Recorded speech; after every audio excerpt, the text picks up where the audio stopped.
Thanks, Jack. So, as Jack alluded to, this is a clinical situation that we find ourselves encountering from time to time in clinical practice, where the pulp is exposed, typically by caries, sometimes by trauma or operative misadventure. And this has been somewhat controversial in the profession for, probably the last 10 or 12 years now. What's the best way of treating pulp exposures, at least from a medication standpoint, calcium hydroxide or MTA? And so I'm going to approach this from the same way that most of the other talks have gone. I'm going to give you some background information about the status of pulp capping in the literature that helped lead to this study and what the aims were, and then we'll kind of briefly describe the protocol for the study and how the practitioners went about engaging subjects in the study, and then we'll try to spend most of our time obviously down here talking about results and discussing some points and leave some time for your questions. This was one of the top topics when we first started 7 years ago, when we came to you and asked you what are the topics that you would most like to have as studies in Northwest Precedent. This was number 4 on the list that you presented us with. So in preparing for this study and trying to get some background information, we came to you several years ago, well, more than several years ago, I guess, and got some preliminary information to use in helping us to design the study and build the protocol. And one of the questions we want to know was, what are you currently using for direct pulp caps? And you can see the results of that survey based on 104 responses. About half the people were using calcium hydroxide, and the other half were using decreasing amounts of either glass ionomer, adhesive, or MTA. Calcium hydroxide and MTA are the only 2 agents that have FDA approval for direct pulp capping. But these other agents have been promoted in a variety of different publications and so on, and you see folks using that as a result. You know, this is a great practice-based study because, not only because it was something that you were interested in, but also because the research up to now that's been done on pulp capping typically does not reflect clinical reality, because this is the setting that you'll normally see the typical pulp cap reported on in the literature, where you have young individuals who are going to have premolars extracted for orthodontic reasons, and so they're going to intentionally expose the pulps so that in 2 or 3 months they can extract the teeth and do histologic analysis and see how the pulps fared afterwards. And so you've got these teeth that are typically pristine. You know, they don't have any caries, they don't have any restorations, there's nothing wrong with them. You've got young, healthy people, and the procedure is done under ideal conditions. Not only is it isolated with a rubber dam, but typically they have disinfected the area, the entire area, ahead of time. And then they use a sterile burr right before they're going to expose the pulp. They'll take out a sterile burr and very carefully and atraumatically expose the pulp, and then they use sterile solutions in which they will do the pulp capping with. So this obviously isn't the way things normally happen in practice, and so that's why this is such a great topic to be set up for practice-based research. This was kind of the current status of the literature as of the beginning of launching the study. And this is a table that I just compiled of the literature. This is all human studies that had been done up to this point. And the only thing I really want you to get out of is that if you look at most of these studies in this last column, you'll see that the results were basically equal between MTA and calcium hydroxide.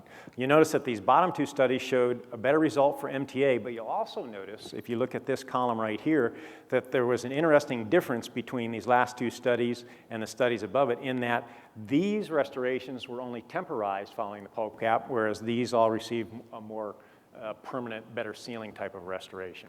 So we were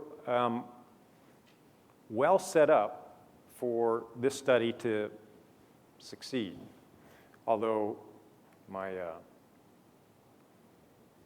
slide changer is not set up to succeed, apparently.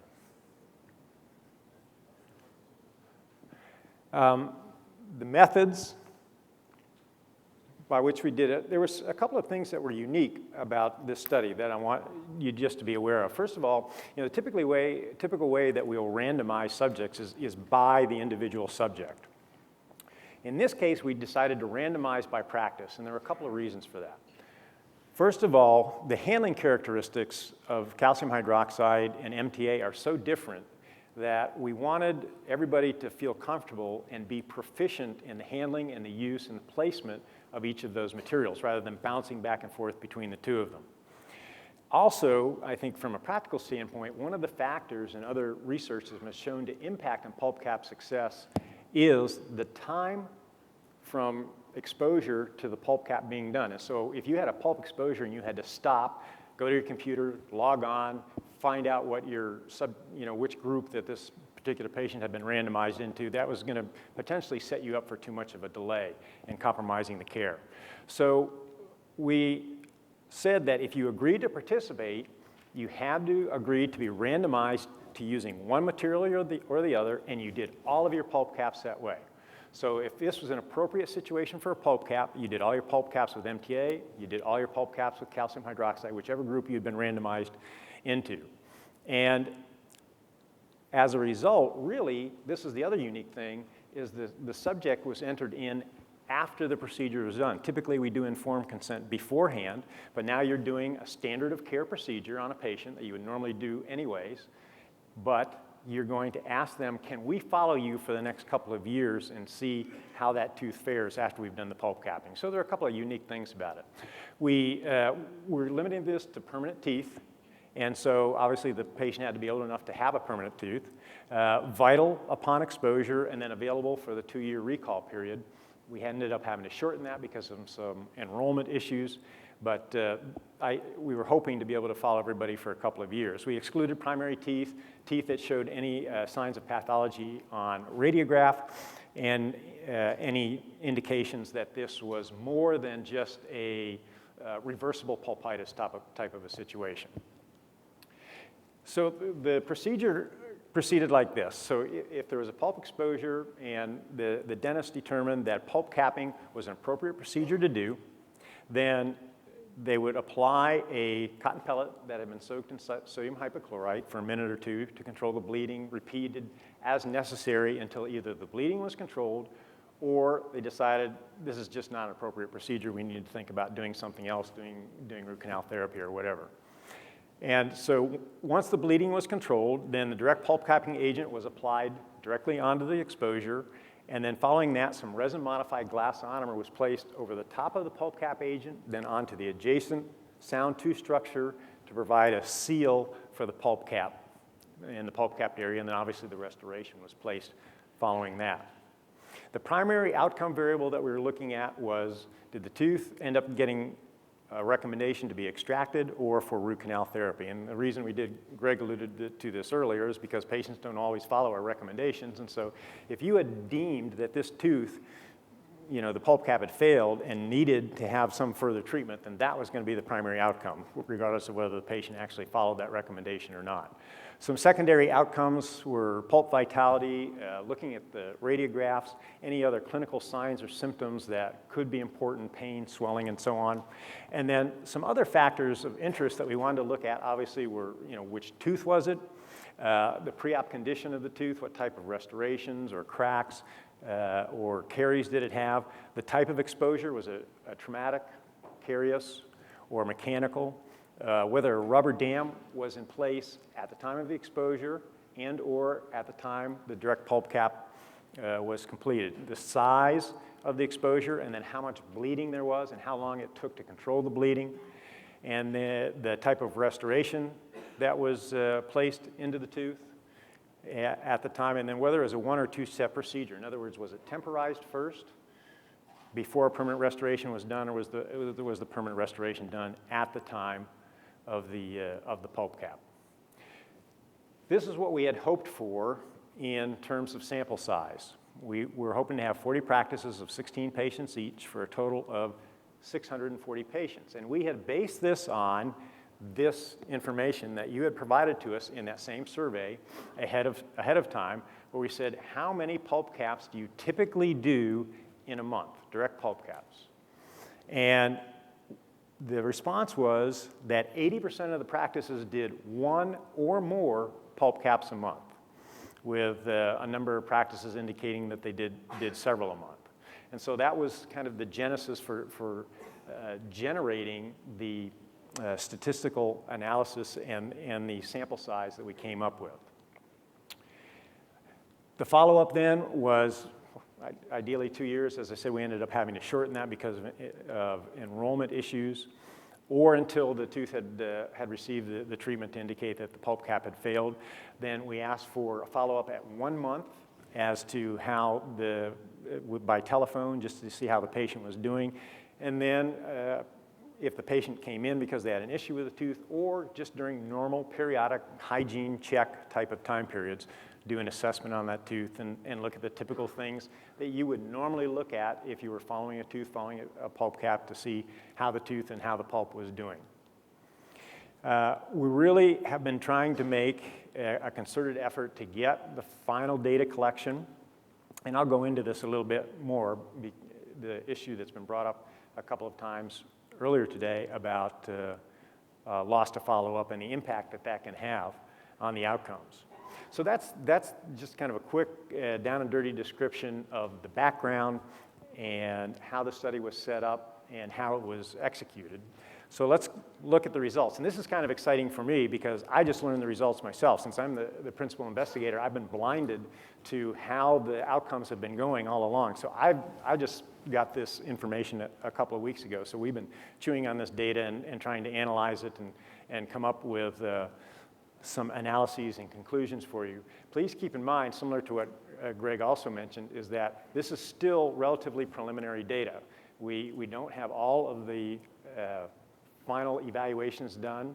We've still got a few weeks that we can get additional subjects in to get that final follow-up. So if you're participating in the study, please, please, please, if there's any way you can get any more of these subjects in for a final follow-up, it would be most helpful. We ended up with a total of 35 sites. One site enrolled a number of subjects, but has done no follow-up on any of those subjects. So we ended up with a total of 376 that got enrolled in, 352 of which we had at least some follow-up on. So the analyses and the graphs that you'll see coming up here shortly are based on this number, not this one, on the 352. There were a total of 67 failures over the course of the study. The mean age, you can see a little bit shy of 40 of the patients. We had a very even distribution between males and females. And when we looked at the data for other signs of balance in terms of not only gender, but age and ethnicity and race, and what the usual pulp cap material was that you had been using before you got entered into the study, all of these things were very evenly balanced. So even though this was a little bit unique way of doing randomization, it appeared to work very well at balancing out all of the very issues that we want to make sure are evenly distributed across the patient population that we're going to be following up and getting the data results on. So here's some graphs. Let me just orient you real quickly to this, because in a number of graphs here where I'm comparing the outcomes of the two materials side by side, I've tried to keep these the same. So the blue bar is always the calcium hydroxide, the pink bar is always the MTA. So from this, basically it's telling us that about 90% of the subjects had pulp caps done on posterior teeth. 60% were done on maxillary teeth, and about 80% were done in private practice, and the remainder were done in community healthcare clinics. The mean follow-up time was a little bit less than a year for calcium hydroxide, a little bit more than a year for MTA. And the reason for this is just by chance, several of the practices that were randomized into the calcium hydroxide group didn't enroll any subjects. And so they went on for a number of months, realized they weren't going to enroll any subjects, and they dropped out, and we had to replace them. And so there was a lag in enrollment in the calcium hydroxide patients, and so some of the follow-up is shorter as a result of that.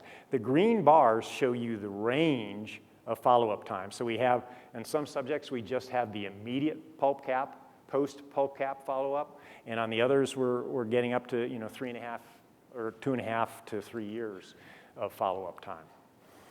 So here's the kind of the end result. So far, again, based on preliminary data, this is a Kaplan-Meier survival curve, which basically Kaplan-Meier estimates the probability of survival at a given point in time. So it accounts for different times at which subjects are followed and different points at which they fail. And so obviously this tells you that the MTA has been doing better as time has gone on over the course of the study. And this might be a little bit easier for you to read and see. I've flipped this. So this data is showing you failure. The previous one was survival, pulp cap success. This one is showing you pulp cap failure. And so you can see the time point at which the failure occurred for each agent and then overall. So at the 24-month point, we've got about a 29% overall failure rate and about almost twice as high of a failure rate in the calcium hydroxide group compared to the MTA group. However, it just does not quite reach statistical significance. So as I think Greg also alluded to this morning, there's clinical significance and there's statistical significance, and that's a lot of times in your hands as the individual provider to decide. Now, this is a good time for me to bring up this issue of loss to follow-up, and it's a particular problem for this study, but it's an issue in a number of the studies. Loss to follow-up means that patient doesn't come in for follow-ups, and what you're seeing is that this chart shows patients who came in for a follow-up and then no subsequent follow-up after that. So in other words, at the 1-month point, there were 15 patients who had a 1-month follow-up and then no follow-ups after that. At 6 months, 42 patients had no follow-up at 6 months, or had a follow-up at 6 months and then none after that. Now this 42 includes the 15 from here, so this is a cumulative running total. But you see as the time goes on, how many patients end up being affected and put into this loss to follow-up category as time goes on. The impact of that is what this chart is for. I want to show you this. If all of the individuals who are lost to follow-up exhibited the same success-failure rate as all of the subjects who have been followed over the course of the study, the final tally would be that the overall failure rate would be just shy of 40%. If, on the other hand, all of those lost to follow-up patients are successes, they don't have any pain, they don't have any problems, and so they don't see a need to come in, so they don't get followed up, for example, and it turns out they're all successes, then the lost to follow-up failure stays down around 30%. Conversely, look what happens if all of those are failures. If they did have pain, they got mad and decided to go elsewhere for whatever reason, so we don't get valid data on what their status actually is, the failure rate goes up to close to 75%. So that's a significant variation in the results based on the loss to follow-ups.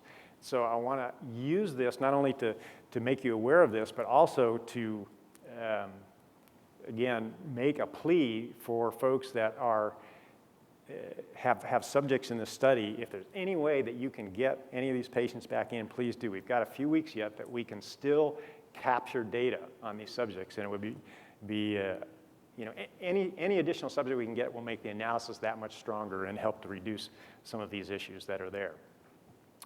This shows the variation in the failures by site. So let me orient you again. So the vertical axis is the number of sites.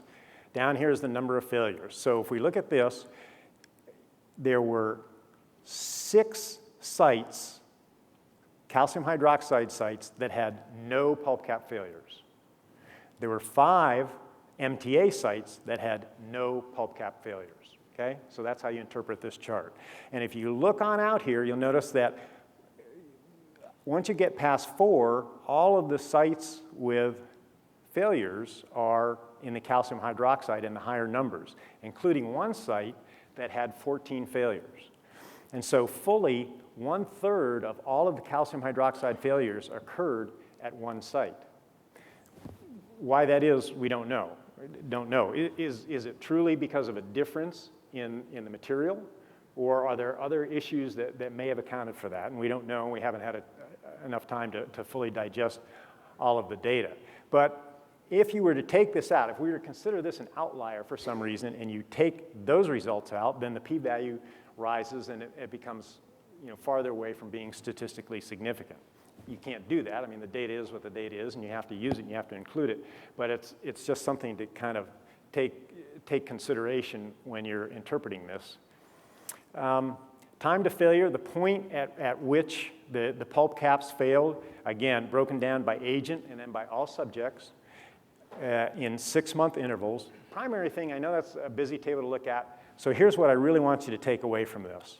And that is that if a pulp cap is going to fail, it's going to tend to fail early on. So just about 60% of the failures occurred within 6 months. 80% almost had occurred by 1 year. So if pulp caps are going to fail, we're going to know it relatively early on. And this is reflective of other data. Actually, there was a study done here at the University of Washington using Washington insurance data that found a very similar outcome in terms of pulp cap failures tend to occur within the first year. If you look at the failures by practice type, there's a higher percentage of failures in the private practice setting versus the community setting, but when we did the statistical analysis, that result was not significant between the two settings. If you look at once they had failed the treatment that was decided to be done, as you might expect, most treatment was endodontics. There was some extractions that were done. The diagnosis that the practitioner made for the reason for the pulp cap failure was a little bit higher for endoabscess in the MTA group, whereas in pain, either to temperature or to biting, it tended to be higher for those reasons in the calcium hydroxide group. But pain was a significant factor, as you might expect. About, 58 out of the 67 failures had pain as either the sole or a contributing factor for the diagnosis of failure in the pulp cap. Time to bleeding, and this was the issue I brought up as far as the randomization and why we did the randomization scheme the way that we did. The time that it took to control the bleeding, so once the pulp cap had exposed, from that point until the bleeding was controlled, was around 2 to 2.5 minutes in both groups. The green bar again shows the range. So you can see in some cases, some folks tried to control the bleeding or did wait for 15 to 20 minutes to control bleeding before they proceeded with the pulp cap. If you look at the time from the exposure until the pulp cap was done, it was exactly the same average time of 5 minutes in both groups. And again, you can see there was a very broad range of times from fairly quickly to 20 to 25 minutes before the pulp cap was completed in some groups. But it didn't have an impact on the success or failure. If the effect of bleeding time on failure on the survival versus the failure is almost identical. And again, here the green bars are the range, but there was no real significant difference in survival versus failure based on the amount of time it took to control the bleeding. And the same was true for the amount of time it took to place the pulp cap. Again, the percentage survival versus fail in the time, the number of minutes that it took was almost identical and didn't have an effect on the overall outcome, even though there was a fairly broad range in both medicaments. The bleeding amount, as you might expect, 80% plus of the bleeding of the pulp caps was in the light category. Again, we're trying to have inclusion and exclusion criteria that are going to keep teeth that have relatively little inflammation. These are the ones that are most amenable to succeeding with doing pulp caps. And so you would anticipate if there's less inflammation, there would be less bleeding, and that seemed to be reflected in this outcome here. Then there was some in the moderate, 12 to 13% range, and then only a few that were in the heavy bleeding category. But again, the amount of bleeding had no effect on the overall results. The failure rate for the pulp caps that were done in the light bleeding versus the moderate bleeding, almost identical, and heavy there were just so few that it really didn't have any impact on the outcome. The exposure size, we tracked that as well. We asked for an estimation using some type of an instrument that would allow you to give a decent estimate. And again, probably, I think if you were to add these two sets of columns up, it's around 80+% were 1 millimeter of size or less, although there were some out here in the larger sizes. But once again, interestingly enough, the failure rate in the red bars based on the exposure size did not have a significant impact on the failure rate or the outcome. The exposure location, in other words, did the exposure occur in the pulpal floor of the cavity preparation, or did it occur at a proximal or an axial wall? And the reason we wanted to track that is because, again, some studies have looked at that and at least theorized that the location of the pulp exposure may be important, in that the proximal or axial wall could be more ominous because you're severing the pulp lower down. And so you may strangulate the blood supply to the more coronal pulpal tissues if the exposure is down on the pulpal or axial wall. And so there was a little bit of a difference, not significant, but there was a little bit of a difference in the location between the materials. But once again, no effect on the overall outcomes. If you break down the pulpal location and proximal, there was tended to be a higher failure rate in the calcium hydroxide group. If it was a proximal wall where the exposure occurred, the rate is almost identical in the MTA, and overall, there was no significant difference in the outcome as a result of the location of the pulp exposure. Rubber dam use, this is always a topic that I kind of find interesting, and this basically reflects an awful lot of other studies you see on rubber dam use in routine dentistry.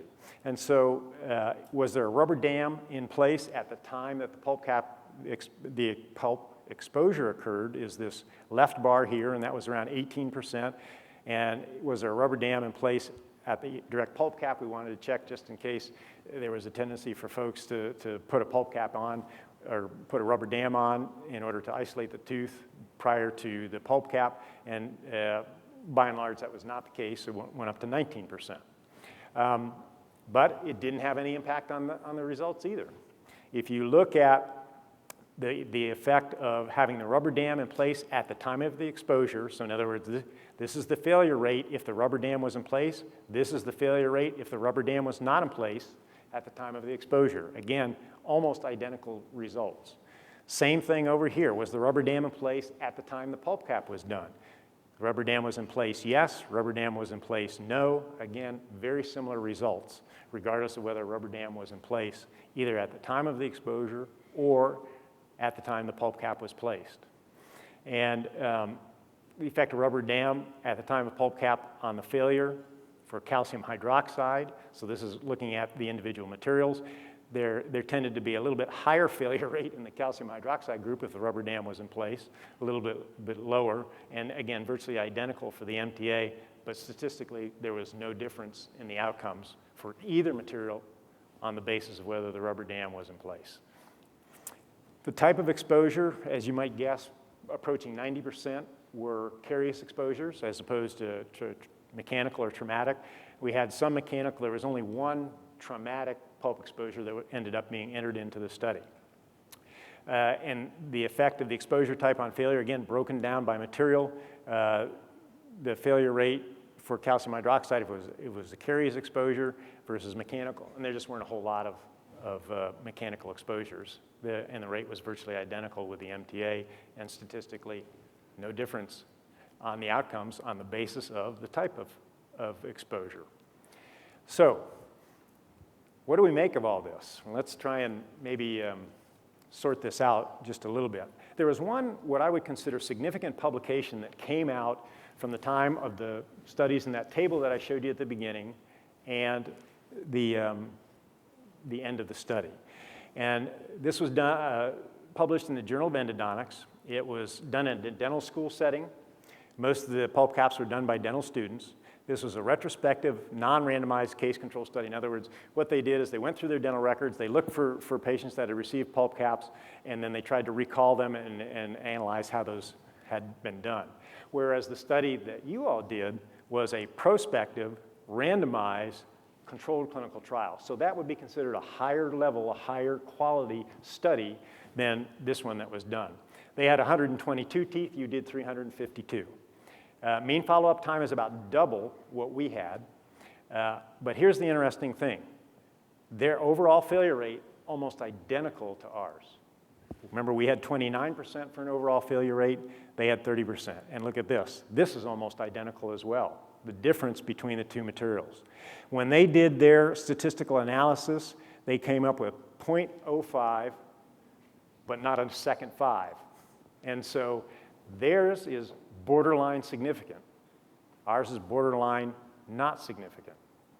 Again, think about clinical significance versus statistical significance, but it's really amazing how closely aligned these are. They did find one other significant factor that we did not find, and that is they found that if the pulp cap received a temporary restoration at the time the pulp cap was done, and that stayed in place for 2 days or longer, there was tended to be a higher failure rate than if the permanent restoration was placed at the time of the pulp cap. So a few things for us to take. First of all, obviously we did a whole heck of a lot fewer pulp caps than we thought we were going to be able to do. And that was just based on the estimation of recollection of what people thought they did. But here's something that you all need to be very proud of. This is the largest controlled clinical trial of direct pulp caps that's been done, certainly comparing calcium hydroxide and MTA by a long shot. So this is a significant study. There was a very wide variation in the failure rates among the practices. And unfortunately, at this point, I can't explain to you why that may be. Direct pulp caps tend to fail relatively early on. So you do a pulp cap, and if it's going to fail, then you most of the time are going to know it probably within the first year. And while there was a pronounced trend for there to be lower failure with MTA compared to calcium hydroxide, it didn't reach statistical significance. We couldn't find any of those other factors that we accounted for and we looked at and have analyzed so far, again, keeping in mind the data is incomplete, that affected the pulp cap outcomes, and this whole issue of loss to follow-up is significant. And every recall will be helpful in making this a stronger study, which is already a very strong effort on your part. And so, again, one last push, please try and get these folks in, because with that p equals 0.055, you can see how just a few recalls, one way or the other, can shift this. And once again, my thanks is along with everyone else to all of you and to your staffs and to NIDCR for the funding that they provided to allow us to do this study. And do we have a few minutes for questions, Jack? Yeah. Yeah, please, thank you, Tom.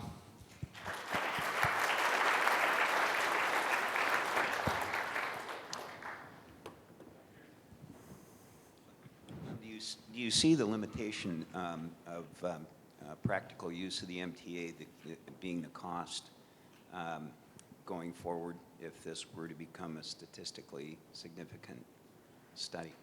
Yeah, so the cost is considerably different between MTA and calcium hydroxide right now. Plus there's handling difficulties with it as well, and the setting time is another issue. But yeah, absolutely, I think the cost of MTA could be an issue going forward.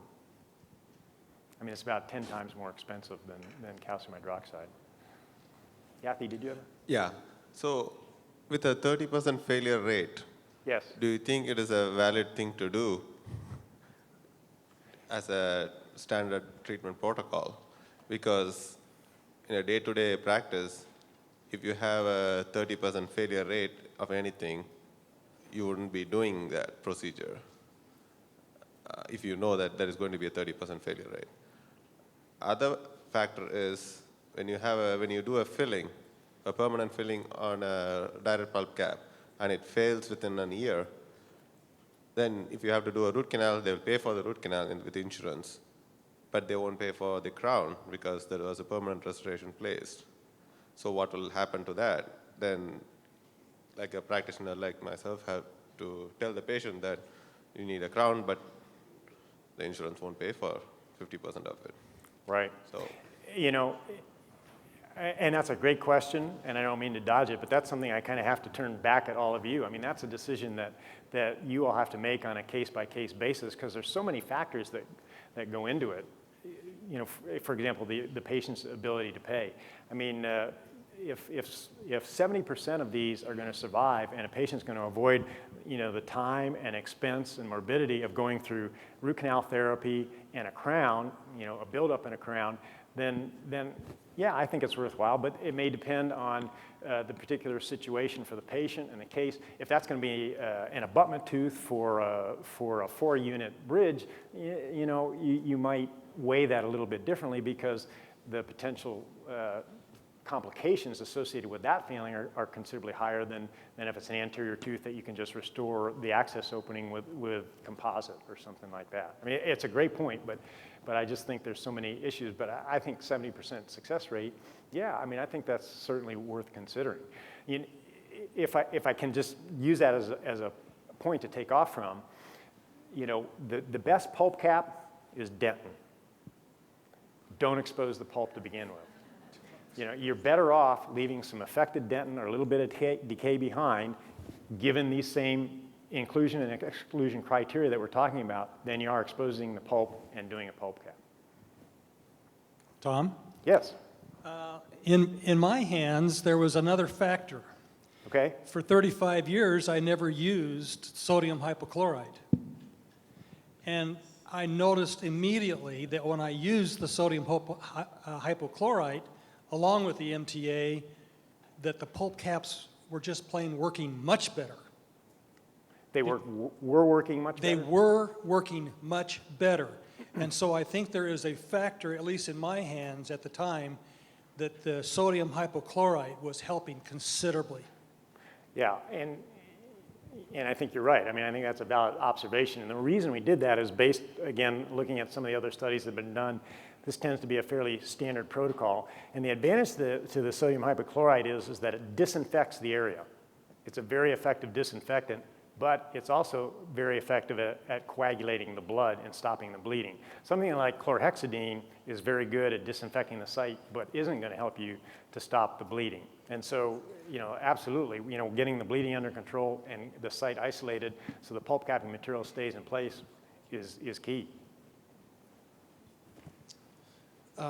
One of the factors in the study that I can't remember, was there a question that asked, had they completed the excavation of the caries prior to the pulp cap? I mean, I guess in my practice, I always just made sure that it was completely clean with a caries dye indicator before proceeding with a pulp cap, and I've never seen 30% failures with MTA, but I can't remember if that was part of the study or not.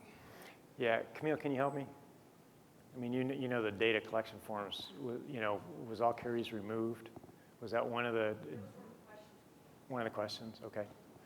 Yeah, and so a couple of things we're getting at. One is, you would assume that you would remove all of the peripheral decay first, so that you've got clean margins, number one, to determine if the tooth is going to be restorable, and that you have a well-sealed restoration after it's done. And then you would think the very last thing you would do is be taking away that central caries that might end up resulting in the pulp exposure. And so, at that point, you would hope that the caries would be gone once you've taken off the roof of the chamber.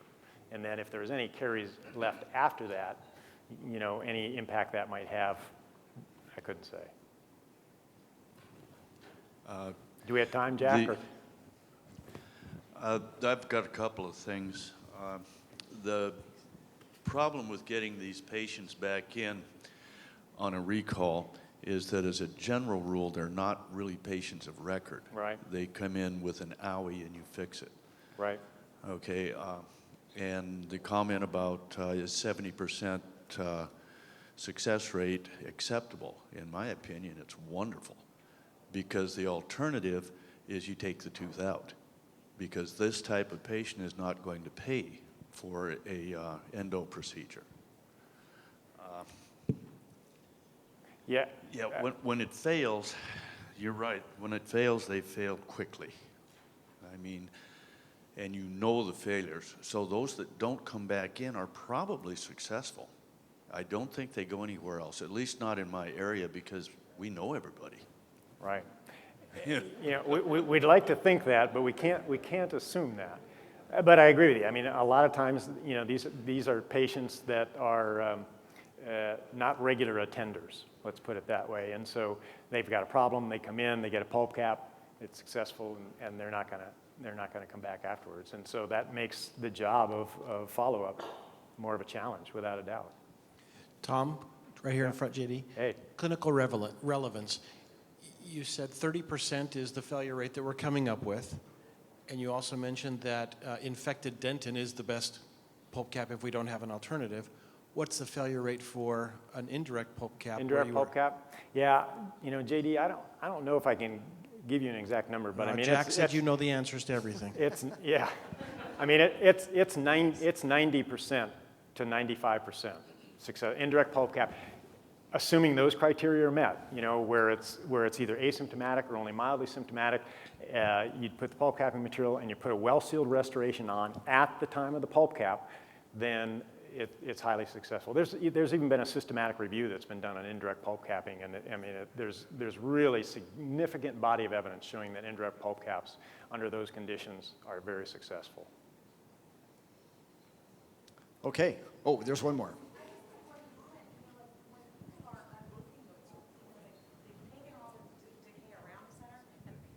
So when people are unroofing, you know, you're taking out the decay, you're going around. Right. And when you're going to go after the area where the pulp is, I mean, change out your burr. I mean, I'm wondering if that's just not standard practice for people, if that may be a difference, like one of the clinics had all those failures. You know, if they're using the same burr, I mean, they're probably contaminated. Oh, because with it's pulp. contaminated? But I mean, it's hard to know. Yeah, it is.